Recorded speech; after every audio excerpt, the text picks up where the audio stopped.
ठीक है। अब आरएफक्यू के बाद जो हम कॉन्ट्रैक्ट की बात कर रहे हैं, कॉन्ट्रैक्ट में बेसिकली क्या होता है, दो टाइप के कॉन्ट्रैक्ट करते हैं हम किसी भी कंपनी के साथ में। हम कॉन्ट्रैक्ट में या तो मैं वैल्यू बेस पे करता हूँ या फिर मैं करता हूँ ईयरली। वैल्यू के बेस पे कर लिया या फिर टाइम के बेस पे या सर्विस बेस बोल देते हैं जैसे इसको। मान लो कि मैं किसी से कर रहा हूँ कॉन्ट्रैक्ट, तो एक कॉन्ट्रैक्ट ये कर सकते हैं कि भाई मैं आपसे कोई भी मेरी मशीन है, जितनी भी मशीन है, आप एक साल तक मेरी मशीन सारी की सारी रिपेयर करोगे, ठीक है, उसके लिए मैं आपको फिक्स चार्ज दूंगा।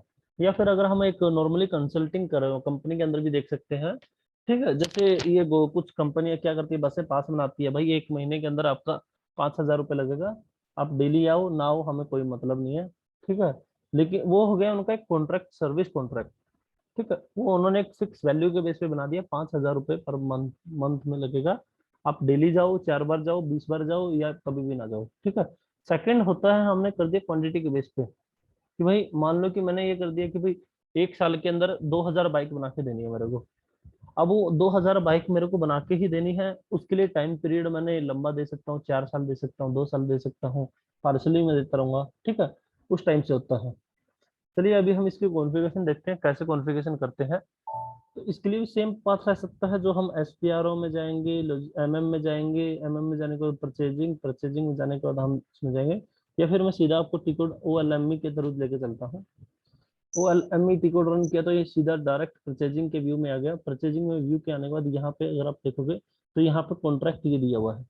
अभी हम आरएफक्यू के अंदर कर रहे थे कॉन्ट्रैक्ट, अभी हमने जो आरएफक्यू किया है, सोर्स लिस्ट कर लिया था, इन्फो रिकॉर्ड कर लिया था, ठीक है। यहाँ पे आ गया हमारा आरएफक्यू, ठीक है। ये अभी परचेज ऑर्डर और आरएफक्यू, ये सॉरी पीआर हमने कर लिया है, परचेज ऑर्डर मेरा पेंडिंग है, हम्म, कॉन्ट्रैक्ट करते हैं अभी हम। कॉन्ट्रैक्ट के लिए सेम सेटिंग है, यहाँ पे हम जाएंगे, सबसे पहले वही नंबर रेंज। कोई भी डॉक्यूमेंट टाइप हम क्रिएट करेंगे उसके लिए सबसे पहले हमें नंबर रेंज की जरूरत होगी। नंबर रेंज यहाँ पे देखेंगे, जो हमारी नंबर रेंज अभी पीआर के अंदर आ रही थी, मोस्टली वही की वही आपकी यहाँ पे भी आएंगी, ठीक है। वही सेम सीरीज ही वहां से रहेगी और यहाँ पे भी सेम रहेगी। जैसे अभी 43 हम यूज कर रहे थे, ये वाली तो सीरीज है यहाँ पे। हाँ जी आदित्य। एक बार दोबारा पीछे से दोबारा कराना। देखिए हम बताते हैं आपको। अभी हम बात कर रहे हैं कॉन्ट्रैक्ट की, कि जो भी हमारा प्रोसेस है, एक मिनट में स्क्रिप्ट को बंद कर देता हूँ। कॉन्ट्रैक्ट का भी हम कर रहे हैं कि जो भी हमने कोई भी हम कॉन्ट्रैक्ट कर रहे हैं, कॉन्ट्रैक्ट मेरे दो टाइप के होते हैं और उस कॉन्ट्रैक्ट को कैसे काम करते हैं। अभी मैं एसपीआरओ के थ्रू पाथ बता देता हूँ। जैसे आपको एसपीआरओ में गया, एससीपी आईएमजी रेफरेंस में गया, यहाँ पे जाने के बाद जो हम यहाँ पे जाते हैं मटेरियल मैनेजमेंट पे एमएम में, एमएम के अंदर गया, परचेजिंग में गया। अब सेम ये हुई आ गया, जो मैं ओएलएम में खोल के दिखाता हूँ वही आ गया। यहाँ पे हम जाएंगे हम्म, कॉन्ट्रैक्ट के अंदर, ये वाला कॉन्ट्रैक्ट है, इसके अंदर हम यहाँ पे स्पेंड कर लेंगे इसको। अब यहाँ पे सबसे पहले रहता है इसकी नंबर रेंज को, सीरीज को हमें डालना। नंबर रेंज सभी के लिए सेम रहती है, कोई भी हम डॉक्यूमेंट टाइप क्रिएट करें उनके लिए जरूरत रहती है, ठीक है। अगर मैं अभी यहाँ पे इंटरवल की बात करूंगा, ये अभी नंबर रेंज लेके आ रहा हूँ, ये वही नंबर रेंज है जो अभी हमारा आरएफक्यू के केस में आ रही है, ठीक है। यही पीओ के केस में भी सेम आएगी, आरएफक्यू के केस में भी सेम आएगी, ठीक है। अगर अभी मैं आपको दिखा देता हूँ आरएफक्यू के केस में कैसे सेम आ रही है। अभी हम 43 नंबर को यूज कर रहे थे, 11 नंबर अभी तक हमारा जनरेट हुआ, ठीक है, ये था। इसके अंदर हम कोई भी सीरीज दे सकते हैं, ऐसा नहीं है कि मेरी, जैसे मैं अभी अगर देना चाहूंगा इसकी 45 से सीरीज दे देता हूँ, ताकि हमें थोड़ा याद रहेगा। जो 44 से लेके 50 तक के बीच में सीरीज रहेगी, इसको मैं दे देता हूँ पीओ के लिए, ठीक है। तो अभी हम इसको 45 की दे सकते हैं, 46 की दे सकते हैं, लेकिन 45 मेरी इंटरनल नंबर रेंज है, 46 मेरी एक्सटर्नल नंबर सीरीज है। हाँ देखते बताइए। ये OMX6 इसका टी कोड है। हाँ ओ एम एक्स सिक्स वो इसका वाला। P कोड है, डायरेक्ट आप इसकी नंबर रेंज में चले अच्छा, जाओगे। नंबर रेंज का है ये। हाँ नंबर रेंज का है, अगर आप, मैं आपको यहाँ पे चला के भी दिखा सकता हूँ। यहाँ ये पे कॉन्ट्रैक्ट नंबर रेंज का है कि नंबर रेंज डायरेक्ट पीओ, खुलेगी इससे। पीओ की और आरएफक्यू की और जो अभी कॉन्ट्रैक्ट की, इनकी तीन की ही अच्छा, इन पीओ। सब ठीक है। तीनों की सेम ही नंबर रेंज है? हाँ इन तीनों की सेम ही नंबर रेंज है? सेम ही नंबर सीरीज आर है एफ जो, हाँ ये जो ये डॉक्यूमेंट टाइप है, ये सेम ही है सभी का, जी जी। ठीक है। या फिर इसकी अगर आपको सीरीज सभी की सेम देखनी है, एस एन आर ओ एक P कोड होता है, वो नोट कर लो। सर लेकिन इसके लिए तो ऑब्जेक्ट चाहिए होगा ना इसका? एस एन आर ओ के अंदर हमें करेक्ट ऑब्जेक्ट ऑब्जेक्ट चाहिए। यहाँ पे अगर आके हम क्या करेंगे, ऑब्जेक्ट डालेंगे। अभी जो भी मेरा ऑब्जेक्ट होगा वो मैं डाल दूंगा, जैसे ये दिखा रखा है मैंने, ये मेरा किसका होता है, ये परचेज रिक्विजिशन का होता है, ठीक है। ये इसके लिए मैं SUMN कर सकता हूँ, डायरेक्ट परचेज रिक्विजिशन की टिकट पे चला जाऊंगा, या फिर मैं SNRO के थ्रू ऑब्जेक्ट डाल दूंगा, ऑब्जेक्ट के थ्रू आ सकता हूँ, डिपेंड करता है। लेकिन अगर मेरे को ऑब्जेक्ट पता रहता है तो मैं SNRO एक टिकट है उसको याद कर सकता हूँ, वहां से देख सकता हूँ, ठीक है। चलिए अभी हम आते हैं यहाँ पे डॉक्यूमेंट टाइप के, मैंने ये बता दिया आपको कि इसके नंबर सीरीज जैसे रहेंगी। RFQ PR, sorry RFQ PO और कॉन्ट्रैक्ट, इन तीनों की सीरीज सेम ही जगह पे क्रिएट होती है, एक ही जगह पे, ठीक है। मोस्टली इनका सभी का कंसेप्ट एक ही रहता है, उसी टाइप से, और इनकी टेबल भी सेम ही रहती है, ठीक है। अभी अगर मैं आपको दिखाता हूँ यहाँ पे, इसके बाद सेकंड होता है डॉक्यूमेंट टाइप। अब डॉक्यूमेंट टाइप में गए, यहाँ पे रहती है दो टाइप के डॉक्यूमेंट टाइप रहते हैं, MK और यहाँ पे WK। ये मेरे स्टैंडर्ड रहते हैं MK और WK, ठीक है। जैसे MK और WK, ये मेरे दो SAP के स्टैंडर्ड जो डॉक्यूमेंट टाइप है वो रहते हैं। एक मेरा कॉन्ट्रैक्ट है क्वांटिटी बेस, जो भी मैं बता रहा था आपको कि मैंने 2000 क्वांटिटी का कर लिया। एक वैल्यू बेस, वैल्यू के बेस पे भाई मेरे को 5 लाख का सामान दे दो, 20 लाख का सामान दे दो, 5,000 रुपए में मैंने आपसे ठेका कर लिया कि बस आएगी जाएगी छोड़ेगी मेरे को, उस तरीके से, ठीक है। वो कंसेप्ट हम इसको किसी को भी यूज कर सकते हैं जो हमें सुटेबल रहता है। मैं आपको एग्जांपल सीधे सीधे सिंपली देके चलता हूँ, ठीक है। वही नंबर रेंज की बात है, जैसे यहाँ पे नंबर रेंज यहाँ पे 46 लगाया हुआ, 46 ये इंटरनल सीरीज डली हुई है। अगर मैं यहाँ पे आपको इंटरनल सीरीज के अंदर 46 को दिखाता हूँ कि 46 कौन सी नंबर सीरीज है, 46 के अंदर 46 ही लगाया। अब अगर चेंज करना चाहे तो इसकी 55 करना चाहूंगा मैं अगर, तो 55 कर देता हूँ। यहाँ पे एक को मैं 46 ही रखता हूँ, ताकि इसका मेरे को डिफरेंस भी पता चल जाएगा। जब भी मैं इसका क्रिएट करूंगा MK से स्टार्ट करूंगा तो मेरा 55 से शुरू होगा, और WK से करूंगा तो फिर 46 आएगा, ठीक है। इसके बाद इसके भी सेम है, इसके अगर मेरे को डॉक्यूमेंट टाइप को क्रिएट करना है, अभी जैसे 46 था, इसको अगर मेरे को सेम ही रखना है तो सेम रख सकता हूँ, नहीं तो इनको भी मैं क्या कर सकता हूँ, कॉपी करके अपने बना सकता हूँ। जैसे WK को मैं कॉपी करके यहाँ पे बनाना चाहूंगा तो Z, सर इसमें एक्सटर्नल दे देना नंबर हाँ रेंज। हाँ हाँ, इसमें हम एक्सटर्नल देंगे। ZW के मैंने Z ही लगा दिया बस अकेला। एक्सटर्नल के केस में जी आपको जी क्या करना पड़ेगा, यहाँ से हटा देना, बस इंटरनल को हटा देना, ठीक है। जी जी ये जी। अभी मैंने किया, ये तो आ गया। अरे वो हटा देते हैं ना, कहाँ तक आएगा वो। ये कॉपी हो गया मेरी सेम एंट्री। जी जी अभी इंटरनल यहाँ पे नंबर सीरीज जो ऑटोमेटिक हट गई, देखो हमने हटा दिया, ठीक है। ये एक्सटर्नल के केस में रखेंगे क्योंकि हमें पिक करवानी है एक्सटर्नल। तो एक्सटर्नल को ले लेते हैं, जो भी हमें नंबर सीरीज दे देनी है। नंबर सीरीज के लिए यहाँ पे अगर मैंने अभी यहाँ पे क्या लिखी हुई है वो देख लेता हूँ, 44। 44 के हिसाब से अभी मेरे को क्या सीरीज देनी पड़ेगी, क्या आएगी मेरी, 44 के 44 से नंबर सीरीज शुरू होगा, और यहाँ पे मेरा 999 तक होगा, ठीक है। चलो हम 44 को ही रखते हैं, 44 को ही रखते हैं, कोई सुनिए, ठीक है ना। अब यहाँ पे हम जाते हैं, सेम ही इसके अंदर भी आइटम कैटेगरी होती है जो RFQ में और PO के अंदर, सॉरी PR के अंदर होता है, सेम इसी के अंदर भी होता है भाई। यही कंसेप्ट होता है, इसको हम यहाँ से अल सेलेक्ट कर सकते हैं और यहाँ से मैं डॉक्यूमेंट टाइप के साथ में साइन कर दूंगा। जो मेरी PR की डॉक्यूमेंट टाइप है, RFQ की डॉक्यूमेंट टाइप है, वो भी यहाँ पे मिलेगी मेरे को, ठीक है। शायद ये RFQ के साथ में डायरेक्ट लिंक में भी होता है ऐसे ही, ठीक है। ये जेड से मिलेगा, नीचे ही चला जाता हूँ बिल्कुल ही। ये ऑलरेडी और दूसरे बनाए हुए हैं जो PR बनाई हुई है डॉक्यूमेंट टाइप, वो आ रहा है, ठीक है। जी। तो अभी ये डॉक्यूमेंट टाइप भी सेम है, जैसे मैंने आपको बताया था कि इसकी जैसे नॉर्मली के केस में हम बनाते हैं, ठीक है। तो सेम डॉक्यूमेंट टाइप इसकी भी ऐसे ही रहती है, ठीक है। अब बैक करता हूँ, सॉरी इसको सेव करता हूँ डायरेक्टली इसको, और असाइन कर सेव कर देता हूँ। अब जैसे मैंने इसको सेव कर दिया, वापस से बैक करता हूँ, बैक कर दिया। अब की बार जो हमने एक वाला कॉन्ट्रैक्ट है WK को हमने कॉपी कर लिया, MK है जो इसको कॉपी कर लेते हैं। और इसके केस में हम अगर इंटरनल रखने सीरीज है तो आप इंटरनल रख सकते हो, इसका भी मैंने Z बना दिया, ठीक है। इसके केस में बताओ सीरीज क्या रखनी है, इंटरनल या एक्सटर्नल। इंटरनल रख दीजिए सर। हाँ ठीक है, इसके अंदर हम इंटरनल रखते हैं। बाकी इसका सेम ही है, वो आइटम कैटेगरी और बाकी चीजें हम कॉपी करके जी बना रहे हैं, तो इसलिए हमें कोई ज्यादा झंझट की जरूरत नहीं है आइटम कैटेगरी के अंदर जाने की और उसको साइन करने की, फिर उसको साइन करने की, ठीक है। ऑटोमेटिक स्टैंडर्ड में कॉपी हो गया ये, ठीक है। ये मेरा सेव हो गया, दोनों मेरे डॉक्यूमेंट टाइप पे भी सेव हो गई है। इसके बाद रिलीज स्ट्रेटजी का कंसेप्ट रहता है PR में, RFQ में, PO में। कॉन्ट्रैक्ट में इन सभी को मैं बाद में बता दूंगा जब हम करेंगे। इसके साथ में यहाँ पे भी स्क्रीन लेआउट रहता है, अगर आप लोगों को यहाँ पे भी स्क्रीन लेआउट के अंदर कुछ करना है, ठीक है, ये इसमें टी कोड होते हैं और उसके बेस पे हम कर सकते हैं। या फिर जो इसका आरएफक्यू के जो मैंने अभी क्रिएट किया है उनके टाइप होते हैं, जो स्क्रीन के टाइप होते हैं उनके बेस पे कर सकते हैं। तो अभी मैं इसको दिखाता हूँ। अब जो ये बताइए। जो आपने डिफाइन स्क्रीन लेआउट किया था ना इससे पहले, तो हाँ, इसका भी कोई टी कोड होता है क्या? स्क्रीन का लेआउट का क्रिएट करने का, अच्छा। स्क्रीन के लेआउट को क्रिएट करने का बात कर रहे हो क्या आप? नहीं नहीं, ये सेटिंग इसमें सीधे आने के लिए अगर मेरे को कोई चीज चेंज करनी है तो। इसके अंदर आने के लिए अलग अलग टी कोड तो होते हैं, लेकिन इतने वो खासकर याद भी नहीं रहते। डायरेक्ट आप OLME के अंदर वहाँ कॉन्फ़िगरेशन के थ्रू आ सकते हो। नहीं, टी कोड तो जी होते ही जी। होंगे, ऐसा तो नहीं है कि नहीं होंगे। ठीक है। और जो स्क्रीन लेआउट है आपको मैं फिर भी बता देता हूँ, ये वाला पॉइंट अगर मैं मिस कर रहा होगा तो।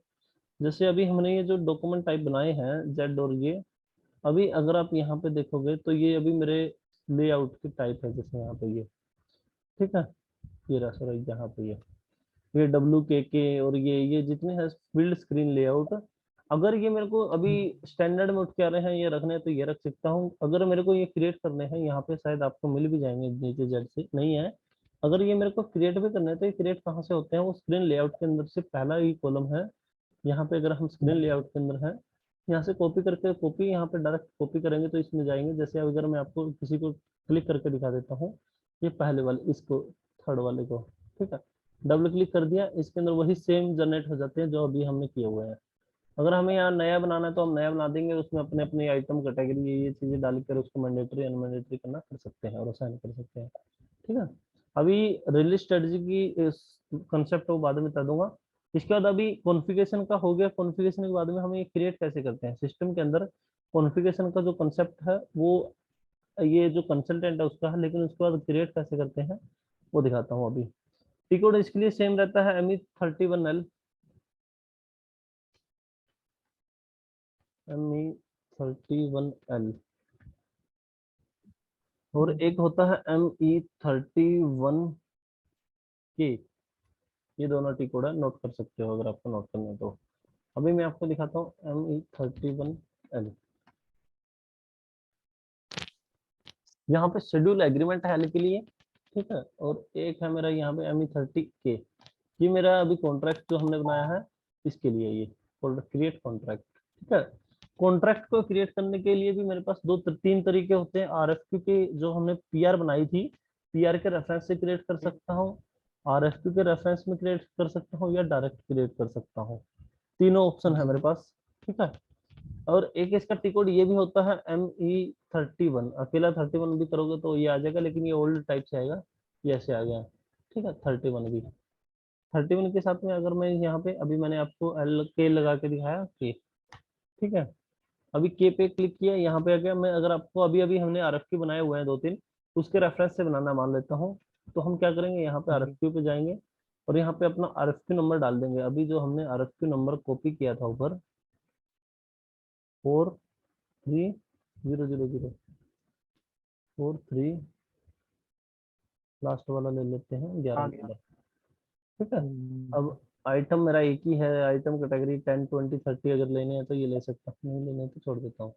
इसके बाद में यहाँ पर मैं डॉक्यूमेंट टाइप असाइन करूंगा। डॉक्यूमेंट टाइप अभी हमने एक के लिए बनाई थी एक्सटर्नल नंबर सीरीज, एक के लिए इंटरनल। अभी आपको याद है कि किसके लिए हमें कौन सी बनाई थी?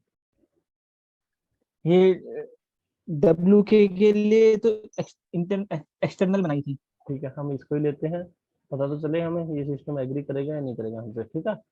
अभी हमने ये कर दिया, RFQ असाइन कर दिया, यहाँ पे RFQ डाल दिया जो भी हमने देखा। तो यहाँ पे अगर आप एरर देखोगे तो क्या कह रहा है ये देखो, internal number assign not defined, मतलब एक्सटर्नल होगी ना। हाँ, तो यहाँ पे एक्सटर्नल लेगा। एक्सटर्नल के अंदर भी अगर ऐसा नहीं है कि आप कुछ भी डाल दोगे, ऐसे ही डाल दिया और मैं एंटर मार दूंगा। जी जी, मैं समझ गया, वो जो आपने बताया था नंबर रेंज होगी वही डालनी हाँ, पड़ेगी। 440000 426 और 28। अब इस सीरीज को मैं एंटर करूंगा तो सिस्टम ले लेगा। ये ले लिया। ठीक है, ये सीरीज को ले जी। लिया यहाँ पे। अभी यहाँ पे वैलिड डेट मांग रहा है कि भाई आप वैलिड डेट कब तक कॉन्ट्रैक्ट को कंप्लीट करना चाहोगे। अब हो सकता है मेरा कॉन्ट्रैक्ट अभी हम इसको शुरू कर रहे हैं आज, तो मैं इसको 2023 तक लेके जाना चाह रहा हूँ। ठीक है, इसका टारगेट वैल्यू, अब वैल्यू मेरी कितनी रहेगी, वैल्यू में हो सकता है 2 लाख रुपए तक की मैंने डाल सकता हूँ, डालना चाहूँ तो। ठीक है, ये मैंने डाल दिया। अब जैसे ये डाला तो यहाँ पे क्या आरएफक्यू के अगेंस्ट में हम कॉपी कर रहे हैं। अगर आप यहाँ पे भी देखोगे तो ये मेरा आरएफक्यू नंबर आ रहा है, ये जेड आरएफक्यू डॉक्यूमेंट टाइप आ रहा है, वेंडर आ रहा है ये। ठीक है, सॉरी अभी हमने ये 10 नंबर लेना था, 11 नंबर गलत ले लिया। ठीक है, 11 को तो हमने क्या कर दिया था, रिजेक्ट कर दिया था। वापस हम बैक करते हैं और दोबारा से जाएंगे बाहर, और जो यहाँ पे आरएफक्यू का कंसेप्ट के अंदर हमने 11 नंबर की जगह पे 10 लेना था, क्योंकि हमने 11 रिजेक्ट कर दिया। अगर आपको देखना है इशू की एरर क्या देगा, वो आप देख सकते हो, वो ऑटोमेटिकली सिस्टम बोल देगा भाई आपका ऑलरेडी डिलीशन फ्लैग एक्टिवेट किया, रिजेक्ट किया हुआ, आप नहीं बना सकते, वो ऐसा एरर देगा। ठीक है, अभी मैंने ये डाल दिया तो यहाँ पे ऑटोमेटिकली सिस्टम देखो वहां पे क्या कर रहा था, लाइन को लेके नहीं आ रहा था, इस लाइन को लेके ही नहीं आ रहा था, यहाँ पे लाइन को लेके आ रहा है। ठीक है, प्लांट मेरा 9900, स्टोर लोकेशन डालना है तो डाल सकता हूँ, नहीं डालना है तो मैंडेटरी भी नहीं है। सिलेक्ट करूंगा और यहाँ पे अडोप्ट कर दूंगा। आरएफक्यू के केस में है, अगर जब मैं आरएफक्यू डाल रहा हूँ तो, नहीं तो मैनुअली डालना पड़ेगा, उसके केस में मेरे को ये वाली चीजें। ठीक है, अब ये क्या कह रहा है, प्लांट नॉट मेंटेन, अरे इसे 10 पे होगा ना फिर। ठीक है, अभी ये आ गया, टारगेट क्वांटिटी आ गई। प्राइस देखो ये कौन सा उठ के आया, प्राइस, प्राइस हमारा आरएफक्यू का प्राइस उठ के आया 48। यहाँ पे। ठीक है, 48। अगर यहाँ पे भी अगर आपको देखना है आइटम कंडीशन में जाओगे तो ये सिस्टम आपको वही कंडीशन दिखा देगा जो PB00, और यहाँ पे अगर हमने दूसरी डाली है तो वो। ठीक है, दूसरी यहाँ पे भी सेम ही कंसेप्ट रहता है। हेडर का टैब, ये अगर हेडर में जाना, हेडर में जाना, ये आइटम लेवल खुला हुआ है, हेडर में जाना तो यहाँ पे जाओगे, ये हेडर आ गया। ठीक है, इसके अंदर अगर आप देखोगे क्या क्या चीजें डली हुई है, ये वाली चीजें देख सकते हैं, वैल्यू का, कॉन्ट्रैक्ट का मेरा कितनी एक्सचेंज रेट है, पेमेंट टर्म अगर मेरे को कुछ डालनी है वो वाली चीजें डाल सकता हूँ। वापिस से अगर मेरे को आइटम लेवल पे जाना है तो यहाँ पे जाऊंगा, आइटम लेवल पे नहीं जाना है तो मैं अगर मेरे को जाना है कहाँ पे बोलते हैं तो इसमें वेंडर, वेंडर देखना तो मैं इस पर क्लिक कर दूंगा। यहाँ पर मैंने वेंडर देख लिया, ये वाला मेरा वेंडर है, इसका नाम ये है। ठीक है, वापस से मैं चला गया और इसको अगर मेरे को सेव करना, सेव से पहले आपको बता देता हूँ रिलीज का भी कंसेप्ट ऐड नहीं हुआ। रिलीज का कंसेप्ट अगर ऐड होगा तो यहाँ पर रिलीज का स्ट्रेटेजी का फ्लैग आएगा। जब तक आप इस फ्लैग को एक्टिवेट नहीं करोगे, अभी तो मना कर रहा है देखो, subject not to be release strategy. ठीक, अभी हमने लगाया नहीं है, लेकिन जब तक कि आप इस फ्लैग को एक्टिवेट नहीं करोगे तब तक आपको आगे नहीं जाने देगा। अभी मैं आपको क्रिएट करके दिखा देता हूँ, और ये मेरा कॉन्ट्रैक्ट क्रिएट हो गया। ये भी मेरा कॉन्ट्रैक्ट क्रिएट हुआ है, अभी पहले वाला कॉन्ट्रैक्ट क्रिएट कर दिया, सेकंड वाला कॉन्ट्रैक्ट को अभी हम क्रिएट करते हैं, MK ZMK। ठीक है, इसके अंदर भी मैं अगर आरएफक्यू के, अब की बार हम आरएफक्यू का नहीं लेंगे, अब की बार हम डायरेक्ट बनाएंगे। डायरेक्ट के केस में अभी क्या करना, अब की बार हम नंबर सीरीज है वो डालूंगा नहीं, ऑटोमेटिक सिस्टम लेगा। मैंने यहाँ पे डालू तो सिस्टम क्या कर रहा है, वेंडर डालिए जी भाई, आप वेंडर बताओ कौन सा वेंडर है। ठीक है, वेंडर अभी हम ये डाल देते हैं 25, ये वेंडर डाल दिया। अब की बार क्या किया सिस्टम ने, देखो टारगेट जो वैल्यू थी, वैल्यू को मैंडेटरी नहीं किया। पहले वाले केस में मैंडेटरी था वैल्यू कि भाई आपकी कितनी वैल्यू हो, 2 लाख का खरीद रहे हो, 5 लाख का, जितना भी। अब की बार वो वैल्यू मैंडेटरी नहीं है, क्योंकि अब की बार ये क्या है, ये कॉन्ट्रैक्ट का डॉक्यूमेंट टाइप दूसरा है, और इसकी नंबर सीरीज अभी तक आई नहीं है। जब हम सेव करेंगे ऑटोमेटिक सिस्टम उठाएगा।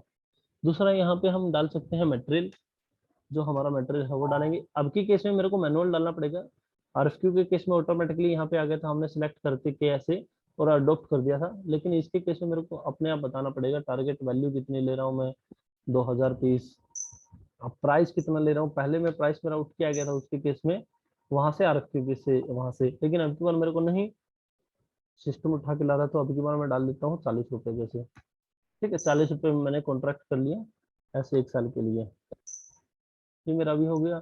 इसके अंदर अभी आरएफक्यू के अंदर हमने वेंडर बाहर ही डाल दिया था, ये वेंडर डल गया था। हेडर में जाना है तो मैं हेडर के अंदर कुछ कुछ चीजें देखनी है तो ये वाली चीजें देख सकता हूँ। सेम चीज आपको दोबारा बता रहा हूँ कि यहाँ पे अभी ये सिस्टम वैल्यू को नहीं ले रहा, और सेव कर देता हूँ मैं। ठीक है, ये जस्ट सेव करूंगा। सेव से पहले अगर मैं आपको बताता हूँ जो टेक्स्ट वेक्स्ट को डालना है, मान लो कि हेडर टेक्स्ट डालना है, सॉरी वापस से उस पर जाता हूँ, हेडर पे, हेडर के फील्ड पे गया और यहाँ पे कुछ टेक्स्ट मेंटेन करना है, ये यहाँ पे मेंटेन कर सकते हैं कि भैया रिलीज नहीं है, क्यों नहीं रिलीज है। हेडर के अंदर this is the term condition, ये वाली, ये अगर मेरे को कुछ ऐसा मेंटेन करना है तो यहाँ पे कर सकता हूँ। ठीक है, इसके अंदर अगर मैं ड्रॉप डाउन पेज के नीचे जाऊंगा तो यहाँ बहुत सारी चीजें आएंगी। गारंटर कौन है, कॉन्ट्रैक्ट वारंटी, फलानी ढिमकानी, जो भी चीजें मेरे को डालनी है यहाँ पे डाल सकता हूँ। ठीक है, ये मेरे टेक्स्ट हो गए, अगर मेरे को ये बाद में प्रिंट करवाना है तो। ठीक है, अभी मैं इसको बैक करके सेव करता हूँ, या यहाँ से भी डायरेक्ट सेव कर सकता हूँ। ठीक है, यहाँ पे मैंने इसको सेव कर दिया। अगर अभी मैं सेव करूंगा, अभी तक नंबर सीरीज दिखाई नहीं है, अगर मैं अभी सेव करूंगा तो ये नंबर सीरीज मेरी जनरेट हो गई 4 5 से, जो हमने सीरीज दी थी उसके अंदर से ही। अगर मैं मान लेता हूँ कि इसको एक बार तो पहले हम यहाँ पे डाल देते हैं, और क्यों यहाँ पे। ठीक है, और अगर मेरे को भी ये डिस्प्ले करना है तो सेम ही टी कोड रहेगा, ME33K। लास्ट में अब 33 लग गया, पहले 31 था, अब मैं इसको ऐसे कर सकता हूँ, हो गया मेरा कॉन्ट्रैक्ट। अब इस कॉन्ट्रैक्ट के बेस पे मैं अपने सामान को रिसीव करता रह सकता हूँ, जीआरएन कर सकता हूँ। ठीक है, सामान को मंगवा सकता हूँ। ओके, कोई क्वेश्चन अभी इसमें बताइए, नहीं तो हम नो फिर सर। इसको, फिर अगर आप भी, आपको पीओ के लिए तो ज्यादा हो जाएगा, पीओ के लिए तो मैं एग्री भी नहीं करूंगा, ज्यादा हो जाएगा बिल्कुल ही। ठीक है। हाँ बस यही था। बाकी चीजें अगर इसमें देखो, स्क्रीन को देखने के बाद आपको कुछ कुछ आरएनडी करोगे, ये क्यों है, यहाँ पे कोई जीएल मेंटेन लगा होता है, क्या है, ये क्यों है, ये चीजें आपको फिर जब पता चलेगी, जब कोई सर्विस का कॉन्ट्रैक्ट करना, सर्विस का कॉन्ट्रैक्ट है तो यहाँ से ऐसे बनेगा। ठीक है, तो अगर आप जैसे अभी ये इस पे क्लिक करोगे, इस पे क्लिक करोगे तो ये मेटल मास्टर के फील्ड के अंदर लेके आ गया, देखो। ठीक है, जी। और अगर मान लो कि अभी आप यहाँ पे आइटम लेवल पे हो, यहाँ पे डबल क्लिक किया आपने, मान लो मेटल मास्टर के अंदर देखो, ये दूसरे तरीके से सिस्टम ने शो कर दिया, तो GRIR का फील्ड आ गए, ये आ गए। ठीक है, ये थोड़ा स्क्रीन के ऊपर अगर आप जाओगे जिस टाइम पे, उस टाइम पे आपको थोड़ा पता चलेगा हर चीज का, तो एकदम से सर तो ये मैं। हाँ, जितने भी ये फील्ड है इसको हमको एक्सेल पे मतलब अपने एक टीम के अंदर डिस्ट्रीब्यूट करना पड़ता है क्या, मतलब कि वो इसको फिल करें एक्सेल फाइल के अंदर, जैसे कि जो जो रिक्वायरमेंट होती है। जैसे हम अभी इसमें तो देख रहे हैं कुछ फील्ड हम भर दे रहे हैं, कुछ फील्ड हम ब्लैंक करके छोड़ दे रहे हैं। हाँ, लेकिन जब हम किसी प्रोजेक्ट में जाएंगे तो हम क्या, जब इसका डॉक्यूमेंट बनाएंगे एक्सेल में, तो हाँ। उस टाइम पे सब लोग मिलके, जैसे कंसल्टेंट हो गया और FI कंसल्टेंट हो गया, वो फील्ड उस एक्सेल सीट में भरेंगे नहीं नहीं नहीं नहीं, ताकि हम ऐसा नहीं है, उसमें। ऐसा नहीं, ऐसा नहीं, ऐसा नहीं है। देखो क्या है, मान लो कि अभी तुम जूनियर हो, सीख रहे हो भाई, कल को तुम सीख गए, जी कंप्लीट सीख गए। अब सीखने के बाद कहीं जी इम्प्लीमेंटेशन करने के लिए चले गए। अब इम्प्लीमेंटेशन पे जी करने के लिए गए हो तो वहां पे जो भी यूजर होंगे, वो आपसे भी नीचे वाले लेवल में होंगे, जो भी आप जिस टाइम पे अभी फ्रेशर लोग हो, उससे भी नीचे में होंगे, उनको जी एसएपी पता ही नहीं होता कि क्या एसएपी है। तो आप उनको बताते हैं, जी। देखो सर यहाँ पे पहली स्क्रीन ऐसे आएगी, अगर हेडर पे जाना तो यहाँ पे जाओगे, आइटम पे जाना तो यहाँ जाओगे। ठीक है, जो जो चीजें उनके लिए रिक्वायर्ड होगी आप वो फिल करके दिखाओगे, नहीं है तो उसको छोड़ोगे। ऐसा नहीं है कि हर चीज है। अच्छा। ठीक है, वो डिपेंड करता है कंपनी के अंदर कौन से फील्ड वो मांग रहा है, वो फिल करके हम्म। आप दोगे, नहीं तो आप उसको भी ब्लैंक करते रहोगे। ठीक है। अच्छा अच्छा। ठीक है। हम्म।